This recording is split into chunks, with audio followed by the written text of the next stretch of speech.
चमकपुर गांव में गोपाल नाम का एक लड़का रहता था।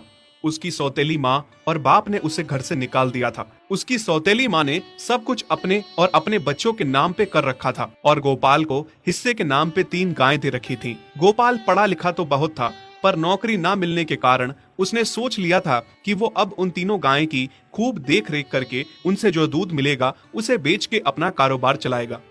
अब मैं बिल्कुल अकेला हो गया हूँ। गौ माता, तुम तीनों के अलावा मेरा अब कोई भी नहीं है।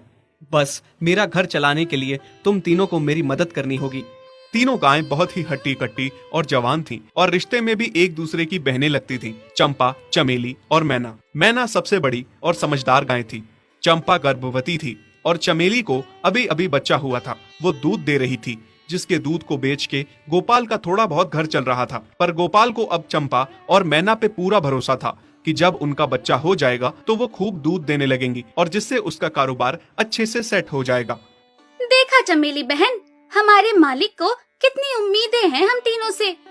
हाँ चंपा, सुना मैंने, मालिक ने हमसे कितनी सारी उम्मीदें लगा रखी हैं।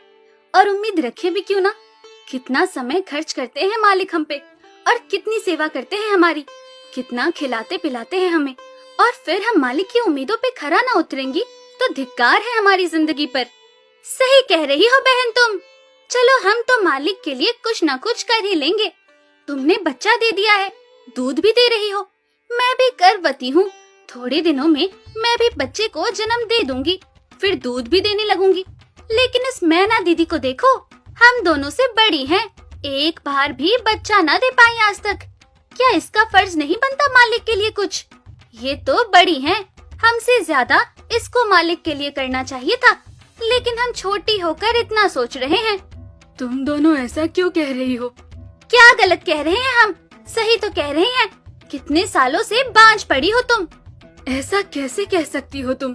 बच्चा देना ना देना मेरे हाथ में थोड़े ना है। मैं भी तो माँ बनना चाहती हूँ ना।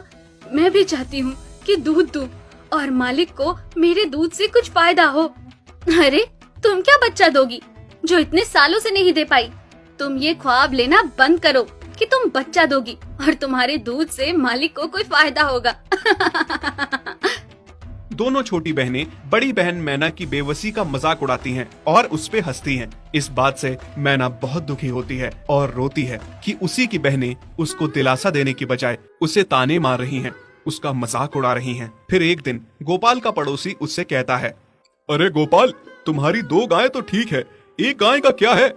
उससे तुम्हें कोई फायदा नहीं है, बेच क्यों नहीं देते उसे? अरे नहीं नहीं भाई साहब, बेचना क्यों उसे? अभी बच्चा नहीं दे रही तो क्या पता कल वो बच्चा दे दे। कोई भी काम जल्दबाजी में नहीं करना चाहिए।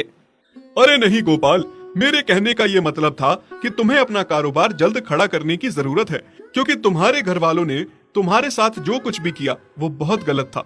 अब तुम्हें जो भी करना है अकेले ही करना है। आगे शादी भी तो करनी है तुम्हें, उसके लिए भी खूब पैसा कमाना पड़ेगा। जब तुम्हारी सारी गायें दूध देंगी तभी तो कारोबार अच्छा चलेगा ना। हाँ, बात तो तुम सही कह रहे हो भाई। मेरी मानो तो तुम अपनी गायों को क्रॉस करवा के देख लो, शायद उससे बच्चा हो जाए। हाँ, ये सुझाव तुमने सही दिया, मैं कल ही ऐसा कर लेता हूँ। सुना तुमने मैना बहन मालिक की बातों को? कितना परेशान है मालिक तुम्हारी वजह से, पर तुम्हें तो कोई बात कह ही नहीं सकते। झट से बुरा जो मान जाती हो तुम। मैना ये सब सुन के बहुत दुखी होती है, पर करती भी क्या, उसके हाथ में कुछ नहीं था। गोपाल ने मैना को क्रॉस करवा के भी देखा, पर उसका भी कोई फायदा नहीं हुआ। गोपाल, जो सुझाव मैंने तुम्हें दिया था, क्या वो तुमने आजमाया? हाँ भाई, वो भी करके देख लिया, पर उसका भी कोई असर ना हुआ। ये गाय किसी काम की नहीं है गोपाल, मेरी मानो तो इसे बेच दो। मैं सोच रहा हूँ एक बार फिर से क्रॉस करवा के देखता हूँ, शायद कोई बात बन जाए। देख लो, पर मुझे नहीं लगता। देखा, इन लोगों को भी पता चल गया, तुम बच्चा नहीं दे सकती, तुम बांझ ही रहोगी। सही कह रही हो तुम दीदी, इतने जतन करने के बाद भी बच्चा नहीं हो रहा तो अब क्या होगा? गोपाल मैना को एक बार फिर से क्रॉस करवा लेता है। दोनों बहनें चंपा और चमेली मैना के बांझपन का मजाक उड़ाती हैं और उस पे खूब हंसती हैं। फिर एक दिन मैना चमेली के बच्चे के साथ खेल रही थी कि तभी चंपा देख लेती है। हाँ देख तो चमेली दीदी, ये मैना दीदी तेरे बच्चे के साथ क्या कर रही है? मुझे समझ में नहीं आ रहा, तू इस बांझ के साथ अपने बच्चे को कैसे छोड़ सकती है?